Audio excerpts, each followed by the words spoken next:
1, 2, 3, 4. Wow, this is so exciting. Wow, it's so exciting. Wow, it's so exciting.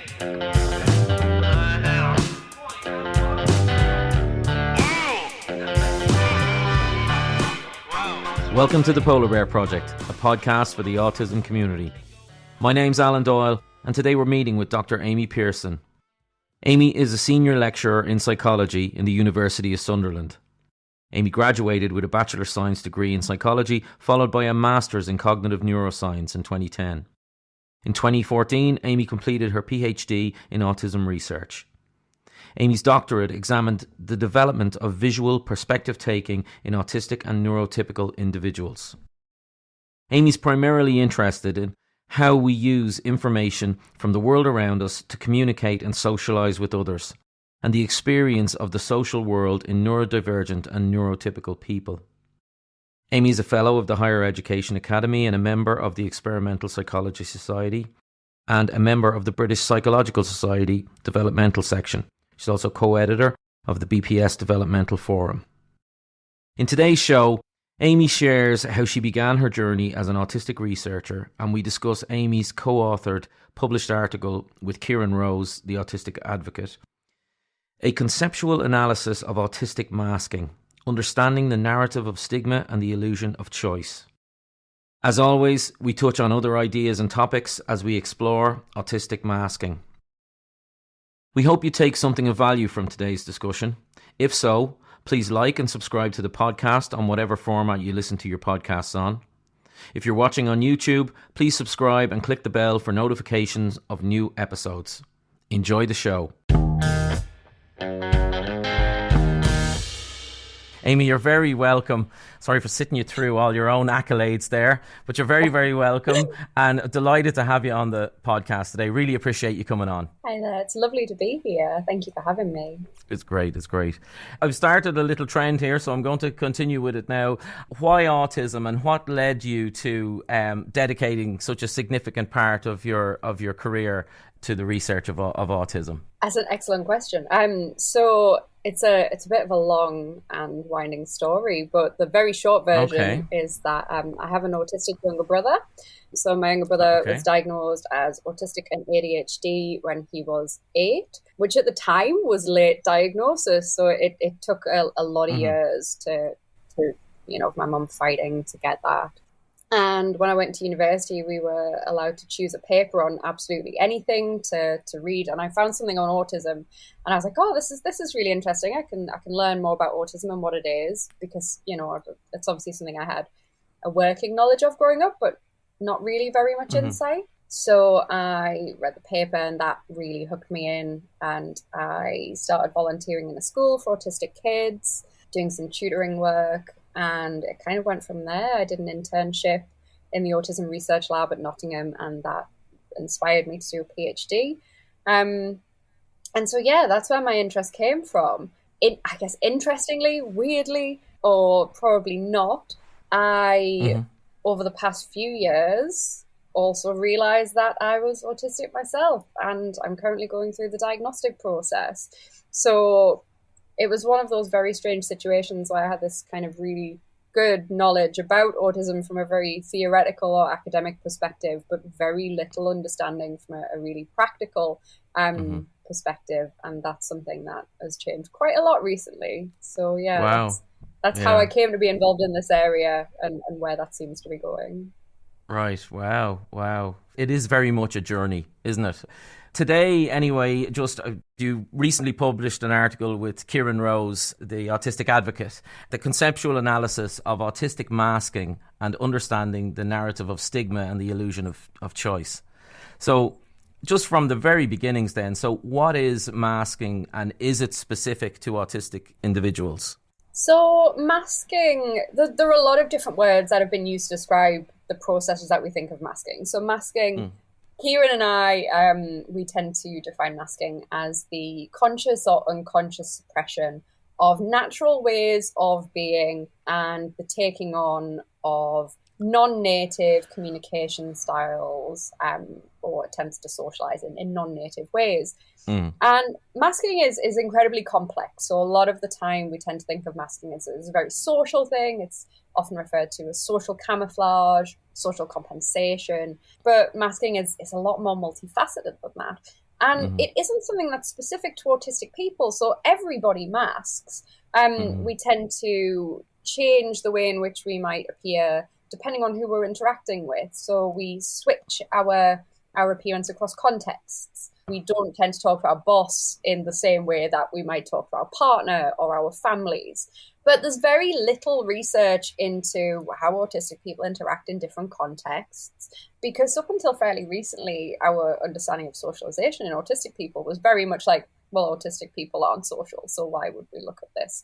So yeah, masking is something we see in lots of different groups of people, in both neurotypical people, but more specifically, the suppression of aspects of self we tend to see more in other marginalized populations. So in people in racial and ethnic minorities, in the LGBTQIA plus community. So people who are at risk of stigma and things like victimization from other people just for being themselves. Yeah. And so you mentioned there, is it kind of a deliberate strategy or an intentional strategy? Well, maybe not even strategy, or unconscious, or is it a kind of a combination of the two, or what? Are there assumptions that it's deliberate? So there are very much assumptions that a lot of masking is deliberate. It has been characterized specifically by certain strategies. So things like making eye contact, even if it makes you feel uncomfortable, or trying to change your facial expressions or your tone of voice to match the people that you interact with. And for sure, there are aspects of that are very conscious that people do have to think about. But we think masking is also a very unconscious process and seems to be driven by experiences that over time lead you to change parts of how you appear to other people, to the point where it does just become something that's completely internalized and unconscious. And one of the things that I found, so from some of the data I've had with interviews with people who engage in masking, people have said, it's over time, it becomes very hard to see what masking is, because it just becomes part of you and your identity. It can be really hard to then untangle what is you and what is masking. Yeah, absolutely. And the next question, and there's two pieces to this. First of all, when you gave your definition, you referred to kind of the natural self, kind of thing. But then the other thing is to say young children playing, and there's a huge amount of imitation going on. And there's a huge amount and they're processing, so they may even have seen things, amongst adults or other peers, and then they sort of, I'm not necessarily saying act out, and in terms of, I'm literally talking play here. So my question is that at what point does imitate, and you've kind of touched on it already, but is it a case that imitation then kind of becomes masking, or what's the process like for the individual, say, and I know each person it's very different for everyone. So maybe let's just stick with the natural question for the moment, and then you can maybe touch on those things. So you can see I'm sort of I'm curious about that kind of rooting around it. Like, anyway, sorry, I'm talking too much. Please go ahead. The natural self. That's fine. So most of us, if you think about when you're completely on your own, and how you are when you're kind of alone in the house, you're in a really comfortable environment, the way in which you might act, or with those people that are really closest to you as well. So maybe like family or friends that you feel really safe to be yourself around. There's a kind of a you that exists where you move in ways that feel really natural to you, you speak in ways that feel natural, and you can express yourself kind of as you are without having to think too much about the other person as well. And we know that autistic people have a different social communication style often to neurotypical people. So we might move in slightly different ways, talk differently, or not use verbal communication, spoken communication at all. Use things like AAC to communicate. And so when we're by ourselves, we can kind of express ourselves in our natural ways. When we're communicating with people who have different communication styles to ourselves, we might feel like we need to align ourselves more with them in order to fit in, or in order to be to not be stigmatized, or kind of to be taken seriously, or to not be labeled as weird or different. And as you were saying, like, this is something that starts to happen at a really young age. So at school, when children start to interact with each other, they'll often play games and take on different roles and try imitating each other, but also things that they've seen on TV, TV characters, people in books and video games, and we kind of try on these different aspects. But for neurotypical children, it appears like a lot of these kind of social rules and social games are things that they pick up quite naturally, or they seem to pick on a lot more implicitly than autistic kids, for whom it's maybe a little bit more kind of explicit, and it takes a little bit more thinking about. So it's a more conscious process in order to work out what's going on and where you fit within that. So masking doesn't necessarily it's not always necessarily negative.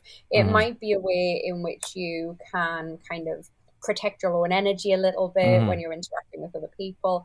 And that might be something that you develop in childhood. So you notice that other kids interact in certain ways, and, you kind of amend what you do a little bit to try and fit in with that. And that's a social affiliation behavior. It's something we use to try and, make friends. Most people want friends, want to be liked by others. It's not the case for everybody, but a lot of people do. We also know that for young kids in particular, so places like school can be really stressful environments, particularly if you've got things like sensory differences. So we might see masking start to occur where kids are starting to suppress the response to that in front of other people, because they don't want to look visibly distressed. They don't want to have a meltdown or kind of get in trouble for what might appear to teachers and other supporters as acting up when they're showing distress. So they start to suppress those kinds of things as well as those more social aspects. Yeah, very good, very good.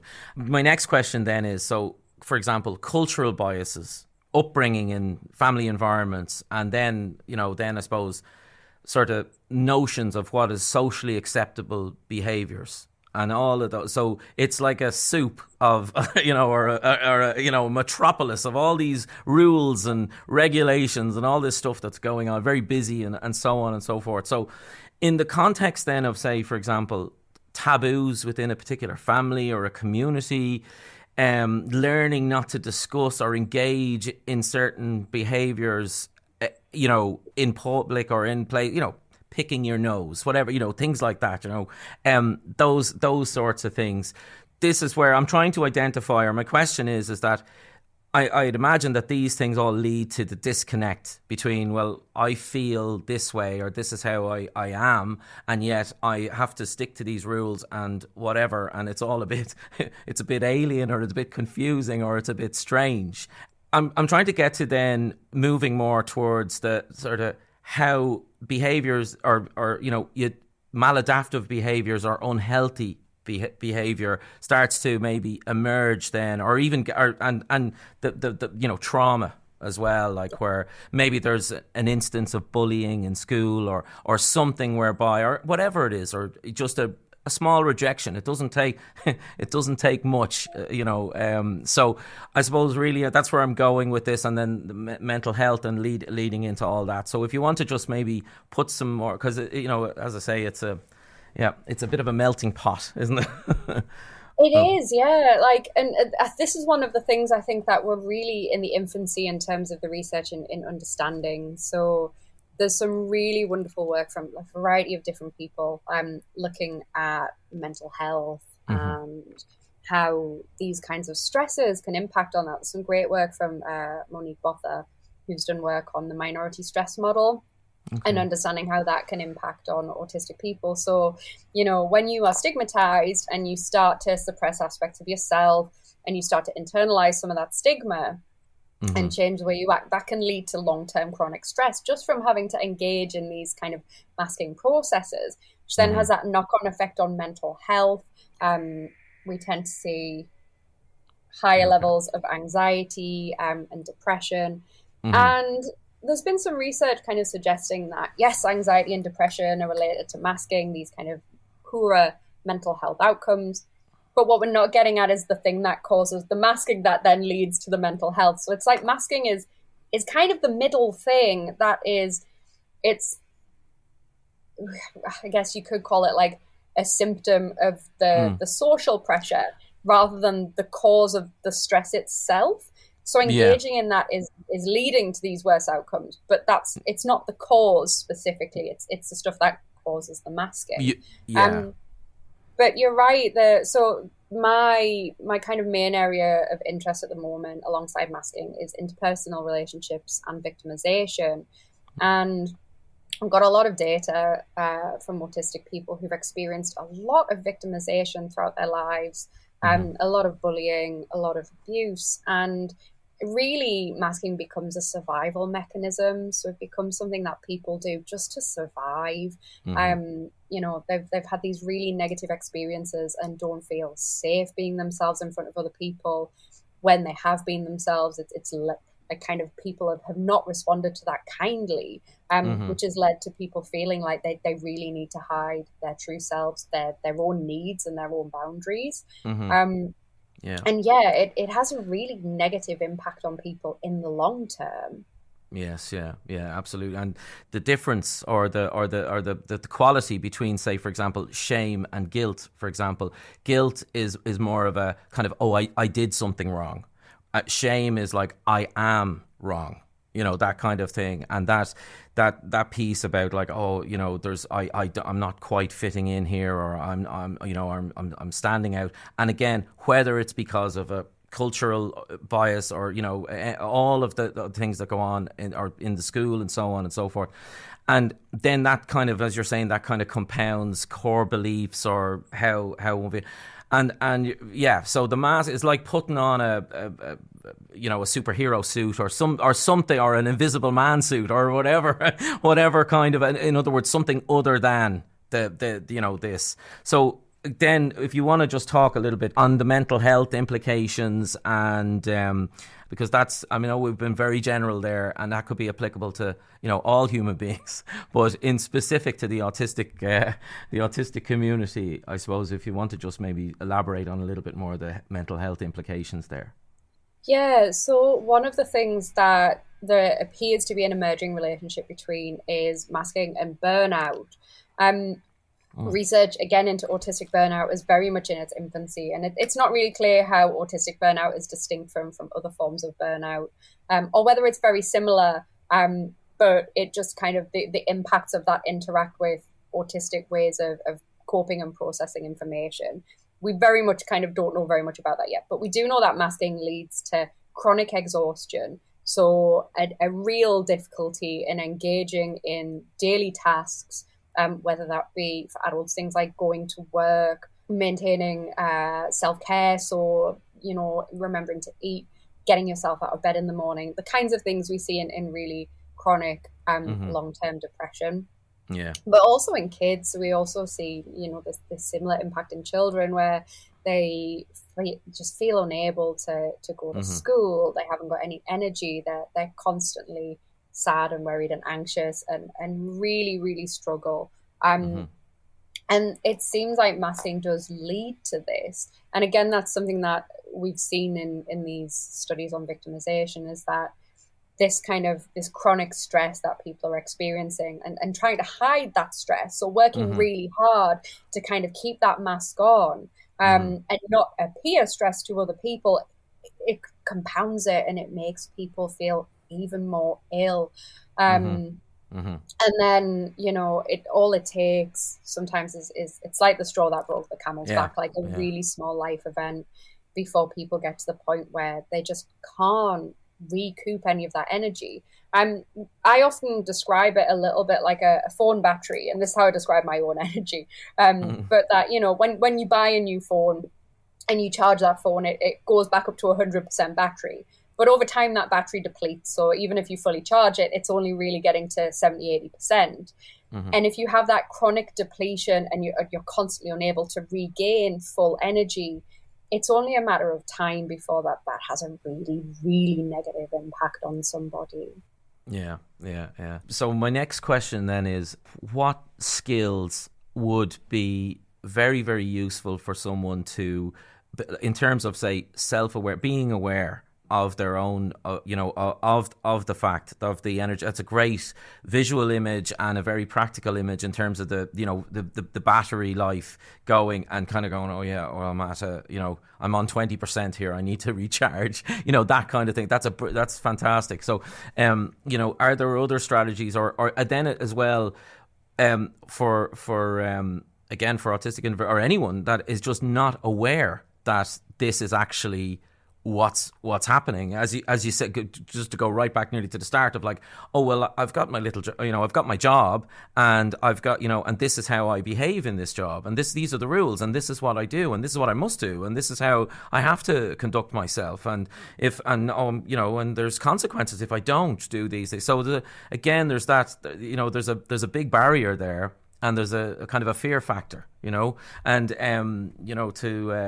to quote Brene Brown, the social researcher, to be accepted and to fit in is sometimes a hollow substitute for actually belonging as part of a workforce or whatever the case may be. So I suppose just in terms of those skill sets to recharge your batteries or to overcome some of the issues. Yeah, so I think that can be really hard for a lot of people. So one of the things I personally am alexithymic, so I struggle to recognize my own internal states. And I often find that I'll either have a feeling of what I would call stress, but I don't know where it's coming from or what's caused it, or I have thoughts about stress, but there's nothing going on in the body. And that can make it really hard. And right. I only figured this out through some really great therapy. But one of the things that's helped me realize is that I can start kind of recognizing the things that are leading me up to the point where I'm starting to get really very stressed and chronically exhausted.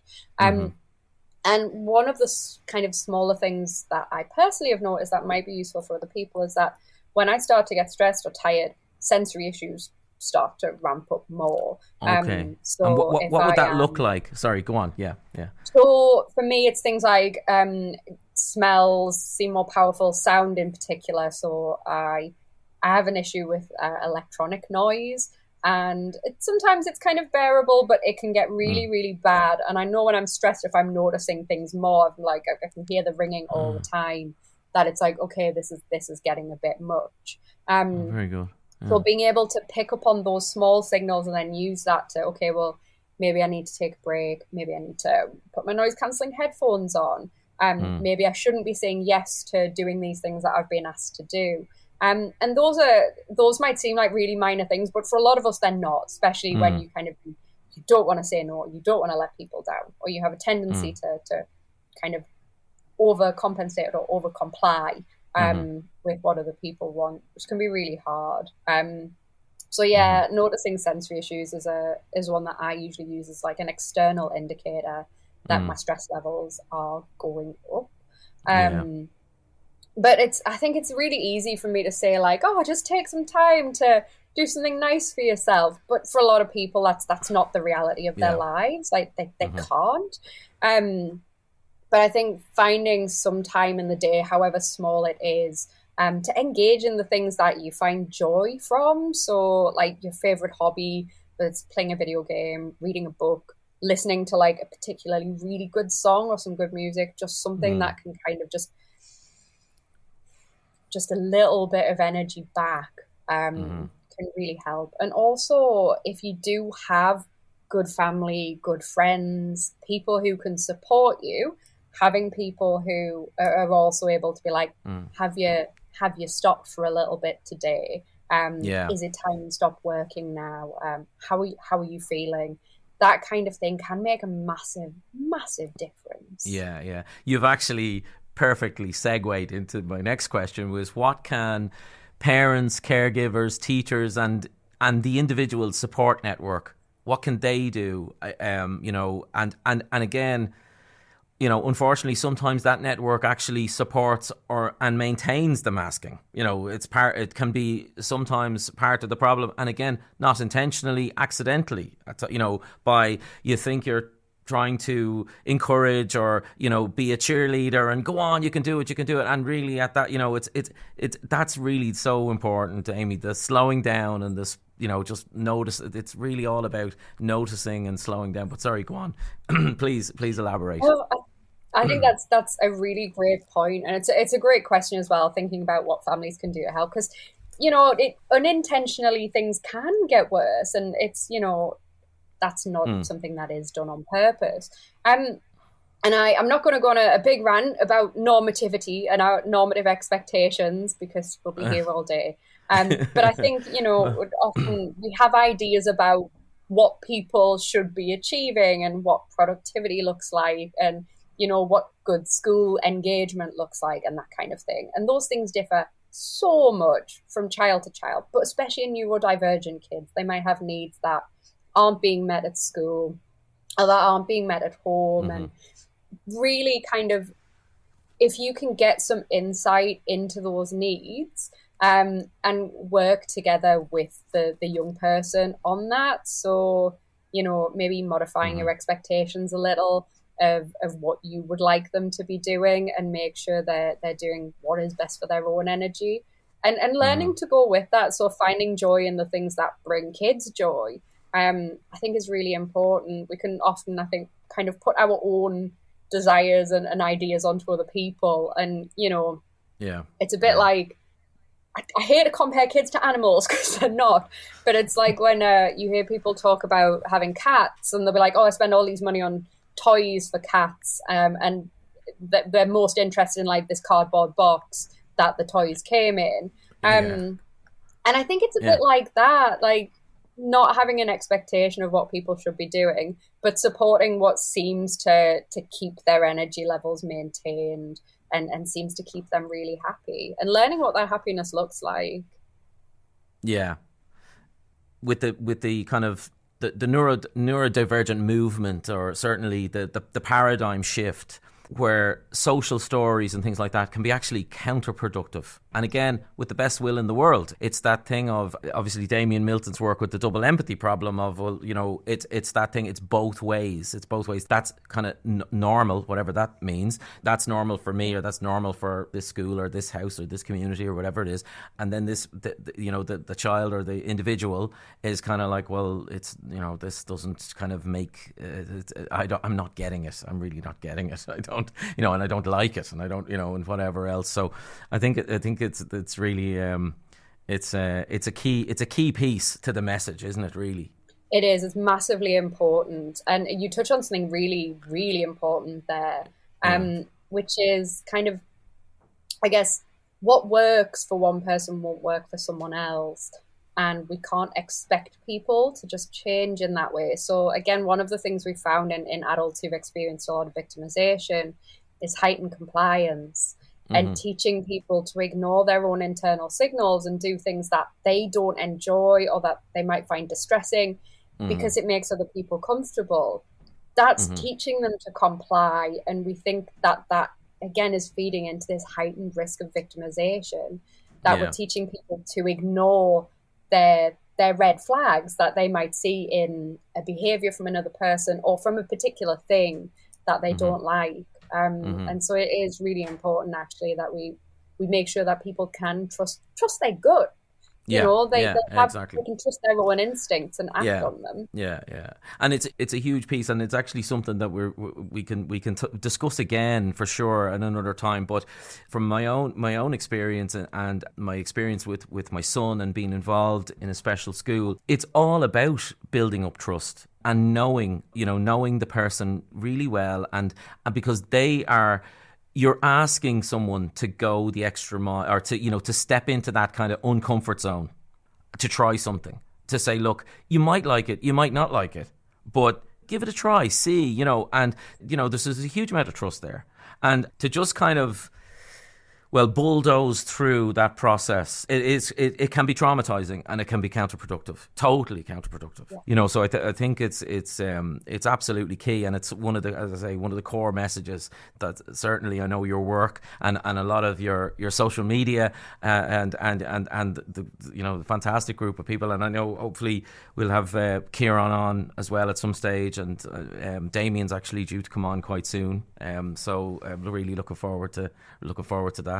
So yeah, Amy, I've kind of arrived at the end of my questions and my slides. Is there something that I didn't ask that I probably should have asked you? Oh, one of the things that we haven't really touched on, but one of my bugbears that we talk about a little bit in the paper, is the idea of gender unmasking. So yes, of course, yeah. Women are special maskers, and are particularly good at masking or have a different kind of autism, which, you know, is not a view that I hold. So autistic people are autistic people. They're all different because humans are different and diverse.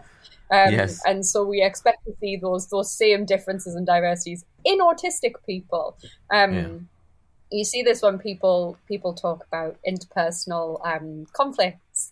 And, you know, autistic people fall out and have arguments just the same as neurotypical people do. There isn't a hive mind where everyone instantly gets on and understands each other, because even though we might have similar communication styles, it doesn't mean that we all have similar views or interests. That's just not the case.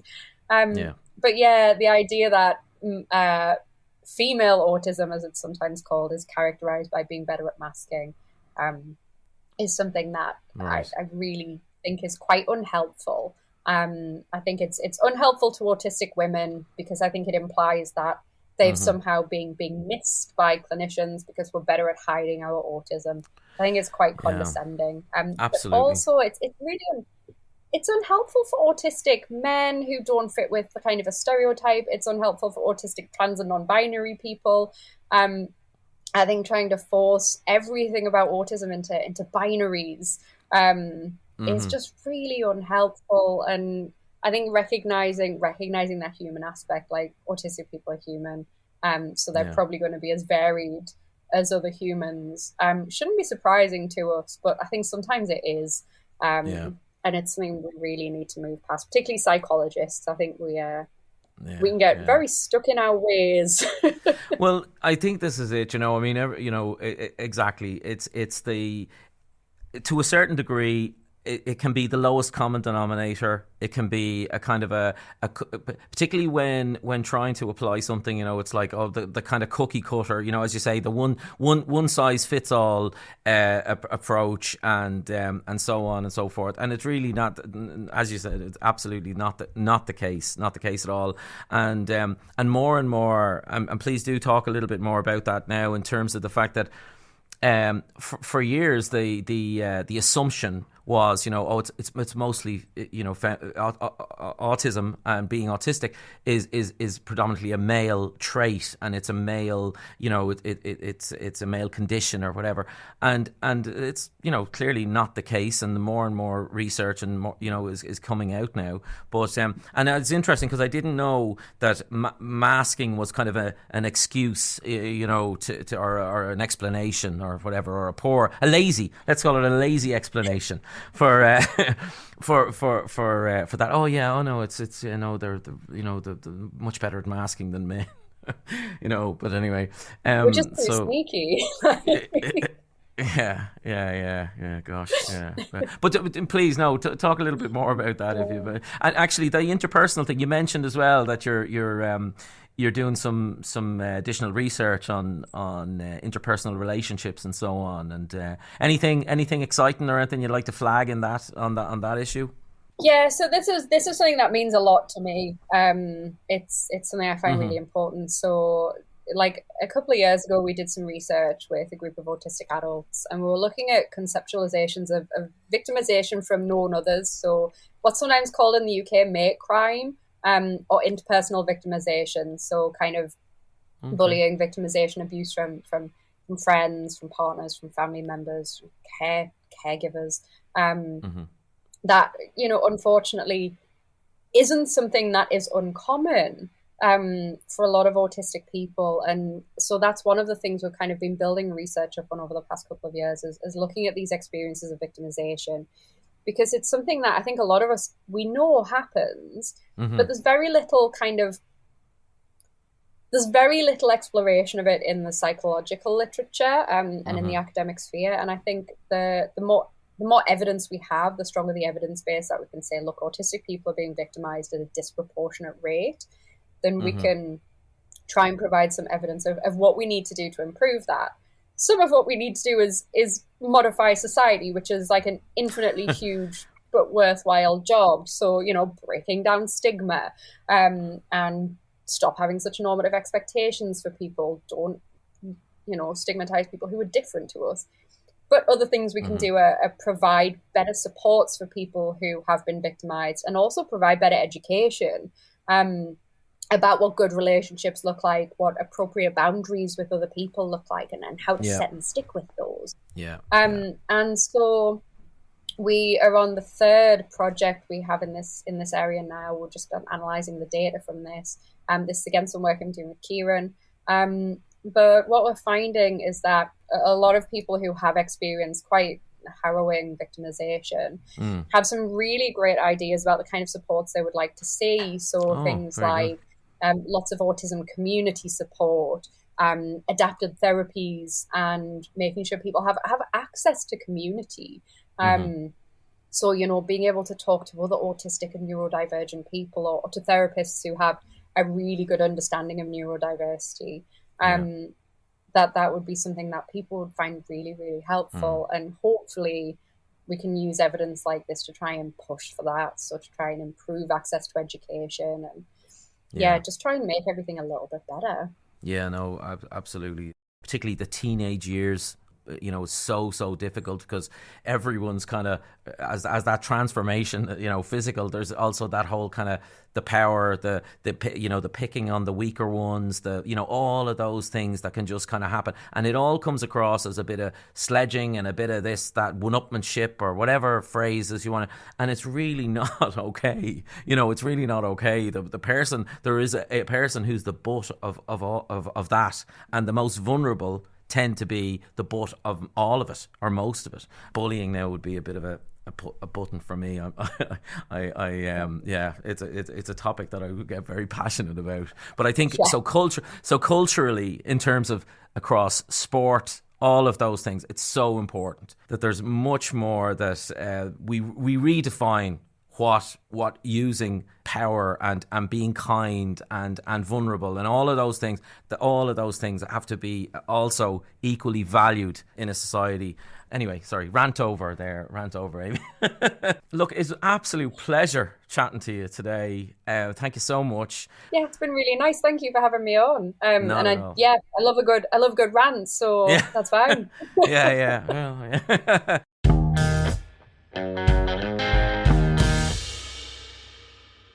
Thank you for taking the time to listen. We hope you took something of value from this episode. It's our hope that sharing these stories and experiences will help deepen understanding and give those in the wider community a deeper appreciation for the complexities individuals and families are living day in and day out. You'll find links and show notes on the website. To catch up on more episodes, please visit our website. As we mentioned, everyone's journey is unique. However, it's also reassuring to know that you're not alone. If you have any ideas or suggestions, please connect with us. Drop us a line to hello@polarbearproject.com. You can find us on Facebook, Instagram, YouTube and Twitter. We want to hear your story. The project is currently 100% voluntary. You can donate and subscribe on the website. We're so grateful for all the support to date. Please give us a rating and review on whatever platform you're listening, so that more people can find us. If you'd like to advertise, please get in touch with us also. We welcome your input. We can't say it often enough. Your lived experience matters. If you want to be heard, we're listening. That's all for now. We look forward to sharing another episode with you soon. Until the next time, take your time.